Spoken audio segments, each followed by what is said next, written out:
ಕೋರ್ಟ್ನಲ್ಲಿ back to back high profile ಕೇಸ್ಗಳ ಜಾಮೀನು ಅರ್ಜಿ ವಿಚಾರಣೆ. ಈಗ ಪವಿತ್ರ ಗೌಡ ಜಾಮೀನು ಅರ್ಜಿ ವಿಚಾರಣೆ ಆರಂಭ ಆಗ್ತಾ ಇದೆ. ಸಿಸಿಎಚ್ 57ನೇ ಕೋರ್ಟ್ನಲ್ಲಿ ಅರ್ಜಿ ವಿಚಾರಣೆ ಆರಂಭ ಆಗ್ತಾ ಇದೆ. ಪವಿತ್ರ ಗೌಡಗೆ ಇವತ್ತು ಜಾಮೀನು ಸಿಗತ್ತಾ ಇಲ್ವಾ ಅತ್ಯಂತ ಕುತೂಹಲ ಇದೆ. ನಿನ್ನೆ ಪವಿತ್ರ ಪರವಾಗಿ ವಕೀಲ ಸೆಬಾಸ್ಟಿಯನ್ ವಾದ ಮಂಡನೆ ಮಾಡಿದ್ರು. ಇವತ್ತು special public prosecutor Prasanna Kumar ವಾದ ಮಂಡನೆ ಮಾಡ್ತಾ ಇದ್ದಾರೆ. ಈಗಾಗಲೇ ಜಾಮೀನಿಗೆ ಆಕ್ಷೇಪಣೆಯನ್ನ ಎಸ್ಪಿಪಿ ಸಲ್ಲಿಸಿದ್ದಾರೆ. ಜಾಮೀನು ಕೊಡಬಾರ್ದು, ಇವರಿಗೆ ಕೊಟ್ಟರೆ ಸಾಕ್ಷಿನಾಶ ಮಾಡ್ತಾರೆ ಅಂತ. ಕೋರ್ಟ್ಗೆ ಕೇಸ್ ಡೈರಿಯನ್ನ ತನಿಖಾಧಿಕಾರಿ ಕೊಟ್ಟಿದ್ದಾರೆ. ತನಿಖಾಧಿಕಾರಿ ರಿಪೋರ್ಟ್ ಕೂಡ ಸಲ್ಲಿಸಿದ್ದಾರೆ. ಅದನ್ನ ಕೂಡ ಎಸ್ಪಿಪಿ ಕೋರ್ಟ್ ಕೊಟ್ಟಿದ್ದಾರೆ. ಮುಚ್ಚಿದ ಲಕೋಟೆಯಲ್ಲಿ ತನಿಖಾಧಿಕಾರಿ ಏನು ವರದಿಯನ್ನ ಕೊಟ್ಟಿದ್ದಾರೋ ಅದನ್ನ special public prosecutor Prasanna Kumar ಅದನ್ನ ಕೋರ್ಟ್ಗೆ ಸಲ್ಲಿಕೆ ಮಾಡಿದ್ದಾರೆ. ಸೊ ಏನಾಗತ್ತೆ ಹಾಗಾದ್ರೆ? ಪವಿತ್ರ ಗೌಡ ಜಾಮೀನು ಅರ್ಜಿಯ ವಿಚಾರಣೆ ಈಗಷ್ಟೇ ಆರಂಭ ಆಗಿದೆ. ಜಾಮೀನು ಸಿಗತ್ತಾ ಇಲ್ವಾ, ಬೇಲ್ ಸಿಗತ್ತಾ ಇಲ್ವಾ ಅನ್ನೋದು ಇನ್ನೊಂದು ಸ್ವಲ್ಪ ಹೊತ್ತಿನಲ್ಲಿ ಗೊತ್ತಾಗತ್ತೆ.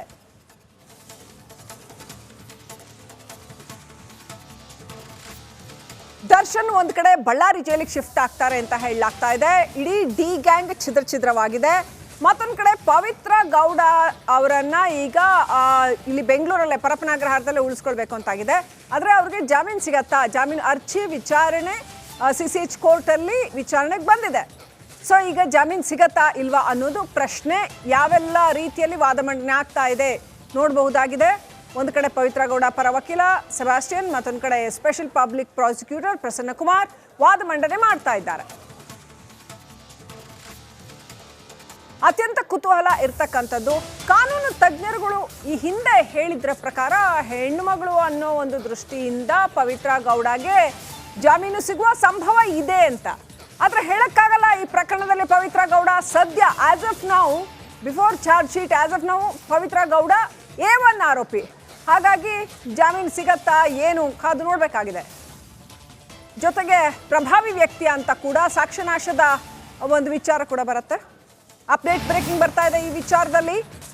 ಫೆಬ್ರವರಿ 2024ರಲ್ಲಿ ರೇಣುಕಾ ಸ್ವಾಮಿ ಬೆತ್ತಲೆ ಫೋಟೋ ಕಳಿಸಿದ್ದಾನೆ. ಜೂನ್ನಲ್ಲಿ ಇದರ ಬಗ್ಗೆ ಪವಿತ್ರ ಗೌಡ ಬೇಸರ ವ್ಯಕ್ತಪಡಿಸಿದ್ದಾಳೆ. ಕೆಲವು ತಿಂಗಳುಗಳ ಕಾಲ ಪವಿತ್ರ ಸುಮ್ಮನೆ ಇದ್ದದ್ದು ಯಾಕೆ? ಫೆಬ್ರವರಿನಲ್ಲಿ ಕಳಿಸಿರೋ ಫೋಟೋ ಜೂನ್ನಲ್ಲಿ ಅದ್ರ ಬಗ್ಗೆ ಗಲಾಟೆ ಆಗಿದ್ದು ಯಾಕೆ ಅಂತ ಎಸ್ಪಿಪಿ ಕೇಳಿದ್ದಾರೆ ಅಂತ ಹೇಳಲಾಗಿದೆ. ಅಂದ್ರೆ ಬೇರೆ ಏನೋ ಉದ್ದೇಶ ಇತ್ತಾ ಅಥವಾ ಬೇರೆ ಏನೋ ಮಾಡಿದ್ರಾ? ಇದರ ಹಿಂದಿನ ತಂತ್ರ ಏನು, ಏನೇನು ನಡೀತು ಅದನ್ನ ಹೊರಗೆ ಹಾಕೋಕೆ ಕೇಳ್ತಾ ಇದ್ದಾರಾ ಪ್ರಸನ್ನ ಕುಮಾರ್. ಫೆಬ್ರವರಿನಲ್ಲಿ ರೇಣುಕಾ ಸ್ವಾಮಿ ಬೆತ್ತಲೆ ಫೋಟೋ ಕಳಿಸಿದ್ದಾನೆ. ರೈಟ್, ಇನ್ನಷ್ಟು ಅಪ್ಡೇಟ್ ಪಡ್ಕೊಳ್ಳೋಣ ಏನೇನು ಆಗ್ತಾ ಇದೆ ಅಂತ. Crime bureau chief Sunil Dharmasthala connect ಆಗಿದ್ದಾರೆ. ಸುನಿಲ್, ಈ ಹಿಂದೆ ಹೇಳಲಾಗಿತ್ತು ಪವಿತ್ರ ಗೌಡ ಹೆಣ್ಮಗಳು ಅನ್ನೋ ಕಾರಣಕ್ಕೆ ಜಾಮೀನು ಸಿಗಲೂಬಹುದು ಅಂತ. ಆದ್ರೆ ಪ್ರಕರಣದಲ್ಲಿ ಆಸ್ ಆಫ್ ನೌ ಅವರು A1 ಆರೋಪಿ, ಸಾಕ್ಷ್ಯನಾಶದ ಭಯ ಕೂಡ ಇದೆ. ಸಿಗ್ಬೋದಾ ಜಾಮೀನು? ಏನ್ ನಡೀತಾ ಇದೆ ಕೋರ್ಟಲ್ಲಿ? ನಿಮ್ಮ ಹತ್ರ ಏನು ಅಪ್ಡೇಟ್ ಇದೆ? ಎಸ್ ಶ್ರೀಲಕ್ಷ್ಮಿ, ರೇಣುಕಾಸ್ವಾಮಿ ಕೊಲೆ ಪ್ರಕರಣಕ್ಕೆ ಸಂಬಂಧಪಟ್ಟಂತೆ ಕಾಮಾಕ್ಷಿಪಾಳ್ಯ ಪೊಲೀಸರು ಅರೆಸ್ಟ್ ಮಾಡಿರುವಂಥ ಆರೋಪಿಗಳಲ್ಲಿ ಪವಿತ್ರ ಗೌಡ ಕೂಡ ಇದ್ದಾರೆ. ಮತ್ತು ಅವ್ರನ್ನ ಈ ಒಂದು FIRನಲ್ಲಿ A1 ಅಂತ ಹೇಳಿ ಆ್ಯಡ್ ಮಾಡ್ಕೊಂಡಿದ್ರು. ಆದರೆ ಅದು ಚಾರ್ಜ್ ಶೀಟ್ನಲ್ಲಿ ಬದಲಾಗುವಂಥ ಒಂದು ಸಾಧ್ಯತೆ ಕೂಡ ಇದೆ. ಇಲ್ಲಿ ಈ ಹಿಂದೆ ನಡೆದಂತಹ ಜಾಮೀನು ಅರ್ಜಿಯ ವಿಚಾರಣೆ ಸಂದರ್ಭದಲ್ಲಿ ರೇಣುಕಾಸ್ವಾಮಿ ಕೊಲೆ ಪ್ರಕರಣಕ್ಕೆ ಸಂಬಂಧಪಟ್ಟಂತೆ ಪವಿತ್ರ ಗೌಡ ಅವರ ಇನ್ವಾಲ್ವ್ಮೆಂಟ್ ಯಾವುದೇ ಥರದಲ್ಲೂ ಕೂಡ ಇಲ್ಲ ಅನ್ನುವಂಥದ್ದು ಒಂದು ಕಡೆ ಆಗಿದ್ದಲ್ಲಿ, ಮತ್ತೊಂದು ಕಡೆಯಲ್ಲಿ ಆಕೆ ಹೆಣ್ಣು ಮಗಳು ಅನ್ನುವಂಥ ಒಂದು ವಾದವನ್ನು ಈಕೆಯ ಪರ ವಕೀಲರು ಮಂಡಿಸಿದ್ರು. ಆದರೆ ಇದೀಗ ತನಿಖಾಧಿಕಾರಿಗಳ ಕಡೆಯಿಂದ SPP ಆದಂತಹ ಪ್ರಸನ್ನ ಕುಮಾರ್ ಅವರು ಮುಚ್ಚಿದ ಲಕೋಟೆಯಲ್ಲಿ ಮಹತ್ವದ ಮಾಹಿತಿಗಳನ್ನು ಕೋರ್ಟ್ ಮುಂದೆ ಸಲ್ಲಿಕೆ ಮಾಡಿದ್ದಾರೆ. ಅಂದರೆ ಈ ಮುಚ್ಚಿದ ಲಕೋಟೆಯಲ್ಲಿ ಪವಿತ್ರ ಗೌಡ ಅವರ ಇನ್ವಾಲ್ವ್ಮೆಂಟ್ ಏನಿದೆ ಈ ಕೇಸ್ನಲ್ಲಿ ಅನ್ನುವಂಥದ್ದಕ್ಕೆ ಸಂಬಂಧಪಟ್ಟಂತೆ ಮಹತ್ವದ ಮಾಹಿತಿಗಳನ್ನು ನೀಡಲಾಗಿದೆ ಅನ್ನುವಂಥದ್ದು ಇರುವಂಥದ್ದು. ಸೊ ಒಂದು ಕಡೆಯಲ್ಲಿ ಪ್ರಕರಣದ ಹಿನ್ನೆಲೆಯನ್ನು ನೋಡ್ತಾ ಹೋದರೆ ಪವಿತ್ರ ಗೌಡಳಿಂದಾಗಿಯೇ ಈ ಒಂದು ಪ್ರಕರಣ ಆರಂಭ ಆಗಿದ್ದು ಅನ್ನುವಂಥದ್ದು ಸ್ಪಷ್ಟವಾಗಿ ಗೊತ್ತಾಗುತ್ತೆ. ಅಂದರೆ ರೇಣುಕಾಸ್ವಾಮಿ ಈ ಹಿಂದೆ ಇನ್ಸ್ಟಾಗ್ರಾಮ್ನಲ್ಲಿ ಮೆಸೇಜ್ ಮಾಡ್ತಾ ಇದ್ದಿದ್ದು, ನಂತರ ಒಂದಷ್ಟು ಕಾಲ ಸುಮ್ಮನಿದ್ದಂತಹ ಪವಿತ್ರ ಗೌಡ, ಅದಾದ ನಂತರ ದರ್ಶನ್ ಅವರ ಮನೆಯಲ್ಲಿದ್ದಂತಹ ಪವನ್ ಬಳಿ ಎಲ್ಲ ವಿಚಾರಗಳನ್ನು ಕೂಡ ಪ್ರಸ್ತಾಪ ಮಾಡಿದ್ಲು. ಮತ್ತು ಮುಂದಿನ ದಿನಗಳಲ್ಲಿ ರೇಣುಕಾ ಸ್ವಾಮಿಯನ್ನು ಟ್ರ್ಯಾಪ್ ಮಾಡೋದಕ್ಕೆ ಏನೆಲ್ಲ ಪ್ಲಾನ್ಗಳನ್ನು ಮಾಡಲಾಗಿತ್ತು ಅನ್ನುವಂಥ ಕೂಡ ತನಿಖೆಯಲ್ಲಿ ಬಯಲಿಗೆ ಬಂದಿತ್ತು. ಸೊ ಇದಕ್ಕೆ ಸಂಬಂಧಪಟ್ಟಂಥ ಎಲ್ಲ ಸಾಕ್ಷ್ಯಗಳನ್ನು ಇನ್ಕ್ಲೂಡಿಂಗ್ ಮೊಬೈಲ್ನಲ್ಲಿ ಇವರು ಚಾಟ್ ಮಾಡಿದಂತಹ ಚಾಟ್ ರಿಟ್ರೀವ್ಗಳನ್ನು ಕೂಡ ಕೋರ್ಟಿಗೆ ಸಲ್ಲಿಕೆ ಮಾಡಿದ್ದಾರೆ. ಹಾಗಾಗಿ ಈ ಎಲ್ಲ ಅಂಶಗಳನ್ನು ಇಟ್ಕೊಂಡು ನೋಡ್ತಾ ಹೋದರೆ ಜಾಮೀನು ಸಿಗುವಂಥ ಸಾಧ್ಯತೆ ಕಡಿಮೆ ಅಂತಲೇ ಹೇಳ್ಬೋದು ಶ್ರೀಲಕ್ಷ್ಮಿ. ಓಕೆ ಸುನಿಲ್, ಇನ್ನು ಸ್ಪೆಷಲ್ ಪಬ್ಲಿಕ್ ಪ್ರಾಸಿಕ್ಯೂಟರ್ ಕೂಡ ವಾದ ಮಂಡನೆ ಮಾಡ್ತಾ ಇದ್ದಾರೆ. ನೀವು ಹೇಳಿದ್ರಲ್ಲ ಆ ಗ್ಯಾಪ್ ಯಾಕಾಯ್ತು ಅನ್ನೋಂಥ ಪ್ರಶ್ನೆಯನ್ನ ಅವರು ಎತ್ತಿದ್ದಾರೆ. ಅಲ್ಲಿ ಫೆಬ್ರವರಿನಲ್ಲಿ ಫೋಟೋ ಬರುತ್ತೆ, ಈಕೆ ಜೂನ್ನಲ್ಲಿ ಹೋಗಿ ದರ್ಶನ್ ಹತ್ರ ಈ ಥರ ಫೋಟೋ ಕಳಿಸಿದ್ದಾನೆ ಅಂತ. ಅಂದರೆ ಅಷ್ಟರ ಮಧ್ಯೆ ಏನು ನಡೆದಿರ್ಬೋದು, ಯಾತಕ್ಕೋಸ್ಕರ? ಸಾಮಾನ್ಯವಾಗಿ ಸುನಿಲ್, ಈ ಥರ ಘಟನೆ ನಡೆದಾಗ ದೊಡ್ಡ ದೊಡ್ಡ ಸೆಲೆಬ್ರಿಟಿಗಳು ತೀರಾ ತಲೆ ಕೆಡ್ಸ್ಕೊಳಕ್ಕೆ ಹೋಗಲ್ಲ. ಇಂಥದ್ದೊಂದು ಏನೋ ಒಂದು ಫೋಟೋ ಬಂತು ಬಿಟ್ಟಾಕ್ತಾರೆ.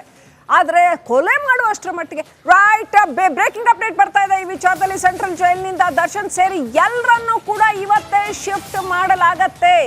ಹಿರಿಯ ಅಧಿಕಾರಿಗಳ ಆದೇಶಕ್ಕಾಗಿ ಕಾಯ್ತಾ ಇದ್ದಾರೆ ಅಧಿಕಾರಿಗಳು. ಪ್ರತಿಯೊಬ್ಬರನ್ನು ಡಿ ಗ್ಯಾಂಗ್ ಛಿದ್ರ ಅಂತ ಹೇಳಿದ್ವಲ್ಲ, ಅದೇ ರೀತಿ ಇವತ್ತು ಎಲ್ಲರನ್ನೂ ಕೂಡ ಶಿಫ್ಟ್ ಮಾಡಲಾಗತ್ತೆ. ಸಾಯಂಕಾಲ 6 ಗಂಟೆಗೆ ಹೊರಡೋದಕ್ಕೆ ಸಿದ್ಧತೆ ಮಾಡಿಕೊಳ್ಳಲಾಗ್ತಾ ಇದೆ. ಪ್ರಕ್ರಿಯೆಗಳು ಇವತ್ತೇನಾದ್ರೂ ಬೈ ಚಾನ್ಸ್ ವಿಳಂಬ ಆದರೆ ನಾಳೆ ಶಿಫ್ಟ್ ಮಾಡ್ತಾರೆ. ವಿಡಿಯೋ ಕಾನ್ಫರೆನ್ಸ್ ಬಳಿಕ ಈಗ ಕೊಠಡಿಗೆ ಬಂದಿದ್ದಾರೆ ಆರೋಪಿಗಳು. ಬಟ್ಟೆ ಸೇರಿ ವಸ್ತುಗಳನ್ನ ಪ್ಯಾಕ್ ಮಾಡ್ಕೊಳ್ತಾ ಇದ್ದಾರೆ ಆರೋಪಿಗಳು. ಸೆಂಟ್ರಲ್ ಜೈಲಿನಿಂದ ದರ್ಶನ್ ಸೇರಿ ಎಲ್ಲರನ್ನೂ ಕೂಡ ಇವತ್ತೇ ಶಿಫ್ಟ್ ಮಾಡಲಾಗತ್ತೆ ಅಂತ ಹೇಳಲಾಗ್ತಾ ಇದೆ. ನೀನು ಸೀನಿಯರ್ ಅಫಿಷಿಯಲ್ಸ್ ಆದೇಶ ಕೊಡಬೇಕು, ಎಲ್ಲರನ್ನೂ ಪ್ರತ್ಯೇಕ ವಾಹನದಲ್ಲಿ ಶಿಫ್ಟ್ ಮಾಡಲಾಗುತ್ತೆ. ಯಾಕಂದ್ರೆ ಬೇರೆ ಬೇರೆ ಜೈಲುಗಳಿಗೆ ಶಿಫ್ಟ್ ಮಾಡಲಾಗ್ತಾ ಇದೆ. ದರ್ಶನ್ ಬಳ್ಳಾರಿ ಜೈಲಿಗೆ ಅಂತ ಹೇಳಲಾಗಿದೆ, ಪ್ರದೋಷ್ ಕಲಬುರಗಿ ಜೈಲಿಗೆ ಅಂತ ಹೇಳಲಾಗಿದೆ, ಲಕ್ಷ್ಮಣ್ ಶಿವಮೊಗ್ಗ ಜೈಲಿಗೆ, ಹೀಗೆ ಎಲ್ಲ ಆರೋಪಿಗಳನ್ನು ಕೂಡ ಬೇರೆ ಬೇರೆ ಜೈಲುಗಳಿಗೆ. ಅಪ್ಡೇಟ್ ಪಡ್ಕೊಳ್ಳೋಣ. ಸುನಿಲ್ ಧರ್ಮಸ್ಥಳ ನಮ್ಮ ಜೊತೆ ಸಂಪರ್ಕದಲ್ಲಿದ್ದಾರೆ. ಸುನಿಲ್, ನಾವು ದರ್ಶನ್ ವಿಚಾರಕ್ಕೆ ಬರೋದಾದ್ರೆ, ದರ್ಶನ್ ಇವತ್ತೇ ಬಳ್ಳಾರಿ ಜೈಲಿಗೆ ಶಿಫ್ಟ್ ಮಾಡಲಾಗುತ್ತೆ ಅಂತ ಹೇಳಲಾಗ್ತಾ ಇದೆ. 6 ಗಂಟೆ ಹಂಗೆ ಹೊರಡೋ ಚಾನ್ಸ್ ಇದೆ ಅಂತ ಬ್ರೇಕಿಂಗ್ ಅಪ್ಡೇಟ್ ಬರ್ತಾ ಇದೆ. ಎಷ್ಟೊತ್ತಿಗೆ ಹೊರಡ್ಬೋದು? ಎಲ್ಲರನ್ನೂ ಒಟ್ಟಿಗೆ ಕರ್ಕೊಂಡು ಹೋದ್ರೆ ಕಾನೂನು ಸುವ್ಯವಸ್ಥೆ ಸಮಸ್ಯೆ ಆಗೋದಿಲ್ವಾ, ಅಥವಾ ಹೆಂಗೆ ಈ ಶಿಫ್ಟಿಂಗ್ ಹೆಂಗೆ ನಡೆಯುತ್ತೆ? ಶ್ರೀಲಕ್ಷ್ಮಿ, ಆ್ಯಕ್ಚುಲಿ ನಿನ್ನೆ ರಾತ್ರಿಯೇ ದರ್ಶನ್ ಸೇರಿದಂತೆ ಉಳಿದ ಆರೋಪಿಗಳನ್ನು ಕೂಡ ಶಿಫ್ಟ್ ಮಾಡಬೇಕು ಅನ್ನುವಂಥ ಒಂದು ಪ್ಲ್ಯಾನ್ನ ಅಧಿಕಾರಿಗಳು ಹಾಕ್ಕೊಂಡಿದ್ರು. ಆದರೆ ಕಾರಣಾಂತರಗಳಿಂದಾಗಿ ಆಗಿರಲಿಲ್ಲ. ಅಂದರೆ ಒಂದು ಕಡೆಯಲ್ಲಿ ಈ ಒಂದು ರಾಜ್ಯಾತಿಥ್ಯಕ್ಕೆ ಸಂಬಂಧಪಟ್ಟಂತೆ 2 ಪ್ರಕರಣಗಳು ದಾಖಲಾಗಿದ್ದು, ಇದಕ್ಕೆ ಸಂಬಂಧಪಟ್ಟಂಥ ತನಿಖೆ ಕೂಡ ನಡೀತಾ ಇರೋದ್ರಿಂದಾಗಿ ಒಂದು ಸಲ ದರ್ಶನ್ ಬಳ್ಳಾರಿ ಜೈಲಿಗೆ ಶಿಫ್ಟ್ ಆದರೆ ಮತ್ತೆ ತನಿಖೆಗೆ ಸಂಬಂಧಪಟ್ಟಂತೆ ದರ್ಶನ್ನ ವಿಚಾರಣೆಗೊಳಪಡಿಸುವಂಥದ್ದು, ಹೇಳಿಕೆ ದಾಖಲಿಸ್ಕೊಳ್ಳುವಂಥದ್ದು ತಡವಾಗತ್ತೆ ಅನ್ನೋ ಕಾರಣಕ್ಕೋಸ್ಕರ ಇದನ್ನು ಸ್ವಲ್ಪ ಪೆಂಡಿಂಗ್ ಇಡಲಾಗಿತ್ತು. ಇದೀಗ ಬಂದಿರುವಂಥ ಒಂದು ಮಾಹಿತಿ ಪ್ರಕಾರ ಇವತ್ತೇ ಶಿಫ್ಟ್ ಮಾಡಲಾಗುತ್ತೆ ಅನ್ನೋ ಮಾಹಿತಿ ಇರುವಂಥದ್ದು. ಇಲ್ಲಿ ಭದ್ರತೆಯ ದೃಷ್ಟಿಯಿಂದ ಪೊಲೀಸರು ಒಂದು ಪ್ಲಾನ್ನ ಮಾಡ್ಕೊಂಡಿರುವಂಥದ್ದು. ಇವನ್ ನಿನ್ನೆ ಕೂಡ ಅದನ್ನು ಚರ್ಚೆಯನ್ನು ಮಾಡಲಾಗಿತ್ತು. ಡೇ ಟೈಮ್ನಲ್ಲಿ ದರ್ಶನ್ ಅವರನ್ನು ಇಲ್ಲಿಂದ ಬಳ್ಳಾರಿಗೆ ಕರ್ಕೊಂಡು ಹೋದರೆ, ಹೋಗೋ ಸಂದರ್ಭದಲ್ಲಿ ಮಾರ್ಗ ಮಧ್ಯದಲ್ಲಿ ಎಲ್ಲಾದರೂ ಅಭಿಮಾನಿಗಳು ಸೇರುವಂಥ ಸಾಧ್ಯತೆ ಇದೆ. ಹಾಗಾಗಿ ರಾತ್ರಿ ವೇಳೆ ಕರ್ಕೊಂಡು ಹೋಗುವಂಥದ್ದು ಸೇಫ್ ಅನ್ನುವಂಥ ಒಂದು ವಿಚಾರವನ್ನು ಕೂಡ ಚರ್ಚೆ ಮಾಡಲಾಗಿತ್ತು. ಆದರೆ ಅಂತಿಮವಾಗಿ ಇವತ್ತು ಕೂಡ ಇದೇ ವಿಚಾರಕ್ಕೆ ಸಂಬಂಧಪಟ್ಟಂತೆ ಕಾರಾಗೃಹಗಳ ಇಲಾಖೆಯ ಹಿರಿಯ ಅಧಿಕಾರಿಗಳು ಸಭೆಯನ್ನು ನಡೆಸಿದ್ದಾರೆ. ಜೊತೆಗೆ ಬೆಂಗಳೂರಿನಿಂದ ಬಳ್ಳಾರಿವರೆಗೆ ಹೋಗುವಂಥ ರೂಟ್ನಲ್ಲಿ ಇರುವಂಥ ಜಿಲ್ಲಾ ವರಿಷ್ಠಾಧಿಕಾರಿಗಳ ಜೊತೆ ಕೂಡ ಚರ್ಚೆಯನ್ನು ನಡೆಸಿದ್ದಾರೆ. ಯಾವ ರೀತಿ ಕರ್ಕೊಂಡು ಹೋಗುವಂಥದ್ದು, ಎಷ್ಟರ ಮಟ್ಟಿಗೆ ಭದ್ರತೆಯ ದೃಷ್ಟಿಯಿಂದ ಸೇಫ್ ಅನ್ನುವಂಥ ವಿಚಾರಗಳನ್ನು ಈ ಒಂದು ಸಭೆಯಲ್ಲಿ ಚರ್ಚೆ ಮಾಡಲಾಗಿದೆ ಅನ್ನುವಂಥದ್ದು ಮಾಹಿತಿ ಇರುವಂಥದ್ದು. ಬಹುತೇಕ ಇವತ್ತು ಸಂಜೆ ಬಳಿಕ ದರ್ಶನ್ ಅವ್ರನ್ನ ಪ್ರತ್ಯೇಕವಾಗಿ ಬಳ್ಳಾರಿ ಜೈಲಿಗೆ ಕರ್ಕೊಂಡು ಹೋಗಲಾಗುತ್ತೆ. ಆ್ಯಂಡ್ ಉಳಿದ ಆರೋಪಿಗಳನ್ನು ಕರ್ಕೊಂಡು ಹೋಗೋದಕ್ಕೆ ಅಷ್ಟರ ಮಟ್ಟಿಗೆ ಭದ್ರತೆಯ ತೊಡಕು ಉಂಟಾಗುವುದಿಲ್ಲ. ಹಾಗಾಗಿ ದರ್ಶನ್ ವಿಚಾರಕ್ಕೆ ಸಂಬಂಧಪಟ್ಟಂತೆ ಹೆಚ್ಚಿನ ಒಂದು ಗಮನವನ್ನು ಅಧಿಕಾರಿಗಳು ವಹಿಸ್ತಾ ಇದ್ದಾರೆ. Srilakshmi, right, thank you Sunil ಡೀಟೇಲ್ಸ್ಗಾಗಿ. ಸೊ ಇವತ್ತೇ ಎಲ್ಲರನ್ನೂ ಕರ್ಕೊಂಡು ಹೋಗ್ತಾರೆ ಅಂತ ರೂಟ್ ನೀವು ನೋಡ್ತಾ ಇದ್ದೀರಾ, ಹೆಂಗೆ ಹೋಗ್ತಾರೆ ಅಂತ. ಬಳ್ಳಾರಿ ರೀಚ್ ಆಗಬೇಕಷ್ಟೇ. ಪೊಲೀಸ್ ಪ್ಲ್ಯಾನ್ ಏನಿದೆ ಗೊತ್ತಿಲ್ಲ, ಬಟ್ ರೂಟ್ ನಾರ್ಮಲ್ ರೂಟ್ ಇದು. ಬ್ರೇಕಿಂಗ್ ಅಪ್ಡೇಟ್ ಬರ್ತಾ ಇದೆ. ಆರೋಪಿಗಳು ವ್ಯವಸ್ಥಿತ ಸಂಚಿಗೆ CDR ಸಾಕ್ಷ್ಯಗಳು ಸಿಕ್ಕಿದ್ದಾವೆ. ಇವರು ಸೂಚನೆ ನೀಡಿದ ಬಳಿಕ ರೇಣುಕಾಸ್ವಾಮಿಯ ಹುಡುಕಾಟ ನಡೆದಿದೆ.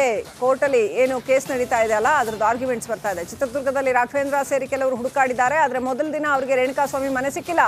ನೋಡಿ, ಇದೇನು ಭಾಳ ವೆಲ್ ಪ್ಲಾನ್ಡ್, ಇದು ಸುಮ್ಮನೆ ಆಗಿರೋಂಥದ್ದಲ್ಲ ಅಂತ ಮೇಲ್ನೋಟಕ್ಕೆ ಅನ್ಸುತ್ತೆ. ಪ್ರಸನ್ನಕುಮಾರ್ ಅವರ ವಾದವನ್ನು ಕೇಳಿದ್ರೆ ಕೋರ್ಟಲ್ಲಿ ಪವಿತ್ರ ಗೌಡಗೆ ಬೇಲ್ ಕೊಡಬೇಕೋ ಬೇಡವೋ ಅನ್ನೋ ವಿಚಾರಕ್ಕೆ ಸ್ಪೆಷಲ್ ಪಬ್ಲಿಕ್ ಪ್ರಾಸಿಕ್ಯೂಟರ್ ಪ್ರಸನ್ನಕುಮಾರ್ ವಾದ ಮಾಡ್ತಾ ಇದ್ದಾರೆ. ಅದರ ಅಂಶಗಳನ್ನ ನೀವೀಗ ತೆರೆ ಮೇಲೆ ನೋಡ್ತಾ ಇದ್ದೀರಾ. ಹೆಂಗೆ ಇವರು ವೆಲ್ ಪ್ಲಾನ್ಡ್ ಆಗಿ ಮಾಡಿದ್ದಾರೆ. ಆ ರಾಘವೇಂದ್ರ ಚಿತ್ರದುರ್ಗದಲ್ಲಿ ದರ್ಶನ್ ಅಭಿಮಾನಿ ಸಂಘದ ಅಧ್ಯಕ್ಷ ಏನಿದ್ನಲ್ಲ, ಆತ ಸೇರಿದಂತೆ 2 ದಿನ ಅವ್ರು ಹುಡುಕಾಟ ಮಾಡಿದ್ದಾರೆ. ಆಮೇಲೆ ಈ ರೇಣುಕಾಸ್ವಾಮಿ ಮನೆ ಸಿಕ್ಕಿದೆ. ವ್ಯವಸ್ಥಿತವಾದ ಸಂಚು ಇದು, ಅದಕ್ಕೆ CDR ಸಾಕ್ಷ್ಯಗಳು ಸಿಕ್ಕಿವೆ ಅಂತ ಹೇಳ್ತಾ ಇದ್ದಾರೆ ಸ್ಪೆಷಲ್ ಪಬ್ಲಿಕ್ ಪ್ರಾಸಿಕ್ಯೂಟರ್. 2ನೇ ದಿನ ರೇಣುಕಾಸ್ವಾಮಿಯನ್ನ ಇವರು ಫಾಲೋ ಮಾಡ್ಕೊಂಡು ಹೋಗ್ತಾರೆ. ಎಷ್ಟು ಪ್ಲಾನ್ ಮಾಡಿ ಆಟೋದಲ್ಲಿ ರೇಣುಕಾಸ್ವಾಮಿಯನ್ನ ಫಾಲೋ ಮಾಡ್ತಾರೆ ಇವರು ಅಂತ ಹೇಳ್ತಾ ಇದ್ದಾರೆ. ಆ ವೇಳೆ ಅಲ್ಲೇ ಒಂದು ಸರ್ಕಲ್ನಲ್ಲಿ ರೇಣುಕಾಸ್ವಾಮಿಯನ್ನ ಕಿಡ್ನ್ಯಾಪ್ ಮಾಡ್ತಾರೆ. ಅಲ್ಲಿಂದ ಪಟನ್ಗೆರೆ ಶೆಡ್ ಕೃತ್ಯ ನಡೆದ ಸ್ಥಳ ಏನಿದೆಯಲ್ಲ ಅಲ್ಲಿ ಕರ್ಕೊಂಡ್ಬರ್ತಾರೆ. ಸ್ಪೆಷಲ್ ಪಬ್ಲಿಕ್ ಪ್ರಾಸಿಕ್ಯೂಟರ್ ಪ್ರಸನ್ನಕುಮಾರ್ ಕೋರ್ಟ್ನಲ್ಲಿ ವಾದ ಮಂಡನೆ ಮಾಡ್ತಾ ಇದ್ದಾರೆ. ಪವಿತ್ರ ಗೌಡಗೆ ಜಾಮೀನು ನೀಡಬೇಕಾ ಬೇಡವಾ ಅನ್ನೋ ವಿಚಾರಕ್ಕೆ. ಅಂದರೆ ಎಷ್ಟು ವ್ಯವಸ್ಥಿತವಾದ ಉದ್ದೇಶಪೂರ್ವಕ ಸಂಚು ಇದು ಅನ್ನೋಂಥದ್ದನ್ನು, ಉದ್ದೇಶಪೂರ್ವಕ ಕೃತ್ಯ ಇದು ಅನ್ನೋದನ್ನು ಎಸ್ಟಾಬ್ಲಿಷ್ ಮಾಡೋಕ್ಕೆ ಟ್ರೈ ಮಾಡ್ತಾ ಇದ್ದಾರಾ. ಸೊ ಅಲ್ಲೊಂದು ಸರ್ಕಲಲ್ಲಿ ಕಿಡ್ನ್ಯಾಪ್ ಮಾಡಿ ರೇಣುಕಾಸ್ವಾಮಿಯನ್ನು ಕರ್ಕೊಂಡು ಬರ್ತಾರೆ. ಅದಕ್ಕೆ ಹಲವು CCTV ಸಾಕ್ಷ್ಯಗಳು ಸಿಕ್ಕಿದೆ. ರೇಣುಕಾ ಸ್ವಾಮಿಯನ್ನ ಕರ್ಕೊಂಡ್ಬರ್ತಾ ಇರೋ ನೋಡಿ, ಅಲ್ಲಿಂದ ಚಿತ್ರದುರ್ಗದಿಂದ ಹೊರಟ್ರೆ ಬೆಂಗಳೂರು ತಲುಪೋವರೆಗೂ ಎಷ್ಟೊಂದು ಕಡೆ CCTV ಸಿಗುತ್ತೆ. ಆ CCTV ಸಾಕ್ಷ್ಯಗಳನ್ನ ಪೊಲೀಸರು ವ್ಯವಸ್ಥಿತವಾಗಿ ಕಲೆ ಹಾಕಿದ್ದಾರೆ. ಕಿಡ್ನಾಪ್ ಮಾಡಿ ಕರ್ಕೊಂಡು ಬಂದಿರೋದಕ್ಕೆ ಬೇಕಾದಷ್ಟು CCTV ಸಾಕ್ಷ್ಯಗಳು ಸಿಕ್ಕಿದೆ ಅಂತ ಸ್ಪೆಷಲ್ ಪಬ್ಲಿಕ್ ಪ್ರಾಸಿಕ್ಯೂಟರ್ ಹೇಳ್ತಾ ಇದ್ದಾರೆ. ಅವ್ರು ಹೆಂಗ್ ವಾದ ಮಾಡ್ತಾರೆ, SPP ಹೆಂಗ್ ವಾದ ಮಾಡ್ತಾರೆ? ಬೇಸ್ಡ್ ಆನ್ ತನಿಖಾಧಿಕಾರಿಗಳು ಕೊಡುವಂತಹ ಮಾಹಿತಿಯ ಆಧಾರದ ಮೇಲೆ. ಹಾಗಾಗಿ ಖಚಿತವಾಗಿ ಅವ್ರು ಹೇಳ್ತಾರೆ ಇಂತಿಂಥದ್ದಿದೆ ಅಂತ ಕೋರ್ಟ್ ಮುಂದೆ. SPP ಪ್ರಸನ್ನಕುಮಾರ್ ವಾದ ಮಂಡನೆ ಮಾಡ್ತಾ ಇದ್ದಾರೆ. ಯಾಕೆ ಬೇಲ್ ಕೊಡಬಾರ್ದು ಪವಿತ್ರ ಗೌಡಗೆ ಅನ್ನುವಂಥ ವಿಚಾರಕ್ಕೆ ಪಾಯಿಂಟ್ಸ್ ಹೇಳ್ತಾ ಇದ್ದಾರೆ ಅವರು. ಯಾರು ಕಿಡ್ನಾಪ್ ಮಾಡಿದ್ದು ರೇಣುಕಾ ಸ್ವಾಮಿಯನ್ನ? ಆರೋಪಿ ಪವನ್. ಪವಿತ್ರ ಗೌಡ ರೈಟ್ ಹ್ಯಾಂಡ್ ಅಂತ ಹೇಳಿಸಿಕೊಳ್ತಾ ಇದ್ದಂತಹ ಪವನ್ ಕಿಡ್ನಾಪ್ ಮಾಡಿ ಕರ್ಕೊಂಡು ಬಂದು ರೇಣುಕಾ ಸ್ವಾಮಿನ ಪಟ್ಟಣಗೆರೆ ಶೆಡ್ಡಲ್ಲಿ ಬಿಸಾಕಿ ಅವನು ಅಳ್ತಾ ಇರೋ ಫೋಟೋ ತೆಗೆದು ಪವಿತ್ರ ಗೌಡ ಕಳಿಸ್ತಾನಂತೆ, ಕರ್ಕೊಂಡ್ಬಂದು ಬಿಸಾಕಿದೀವಿ ಅಂತ. ನೋಡಿ, ಇದು ಕೂಡ ಸಾಕ್ಷ್ಯ ಇದೆ ಪೊಲೀಸರ ಹತ್ರ. ಅದಕ್ಕೋಸ್ಕರನೇ ಅಷ್ಟು ನೀಟಾಗಿ ವಾದ ಮಂಡನೆ ನಡೀತಾ ಇದೆ. ಕಿಡ್ನಾಪ್ ಮಾಡಿ ಕರ್ಕೊಂಡು ಬಂದು ಪಟ್ಟಣಗೆರೆ ಶೆಡ್ಡಲ್ಲಿ ಬಿಸಾಕಿ ರೇಣುಕಾ ಸ್ವಾಮಿ ಅಳ್ತಾ ಇರೋ ಫೋಟೋ ತೆಗೆದು ಕಳಿಸ್ತಾರೆ, ತಂದು ಬಿಸಾಕಿದ್ದೀವಿ ಬನ್ನಿ ನೋಡ್ಕೊಳ್ಳಿ ಅಂತ. ಸೊ ಕೋರ್ಟ್ನಲ್ಲಿ ಇದೆಲ್ಲವೂ ಕೂಡ ಎಸ್ಟಾಬ್ಲಿಷ್ ಆಗ್ತಾ ಇದೆ. ಪ್ರತಿಯೊಂದು ಅಂಶವನ್ನು ಕೂಡ ರೇಣುಕಾ ಸ್ವಾಮಿ ಕೊಲೆಯಲ್ಲಿ ನಡೆದಿರ್ತಕ್ಕಂಥ ಪ್ರತಿ ಅಂಶವನ್ನು ಕೂಡ ಸ್ಪೆಷಲ್ ಪಬ್ಲಿಕ್ ಪ್ರಾಸಿಕ್ಯೂಟರ್ ಎಸ್ಟಾಬ್ಲಿಷ್ ಮಾಡ್ತಾ ಇದ್ದಾರೆ.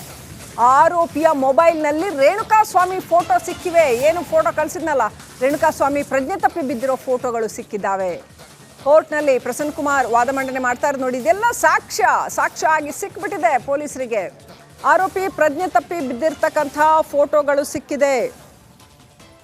ರೇಣುಕಾ ಸ್ವಾಮಿ ಪ್ರಜ್ಞೆ ತಪ್ಪಿ ಬಿದ್ದಿರ್ತಕ್ಕಂಥ ಫೋಟೋಗಳು, ಅದನ್ನ ಆರೋಪಿ ಅಂದ್ರೆ ಪವನ್ ಫೋನಲ್ಲಿ ಇಟ್ಕೊಂಡಿರುವಂಥ ಫೋಟೋಗಳು ಸಿಕ್ಕಿದ್ದಾವೆ.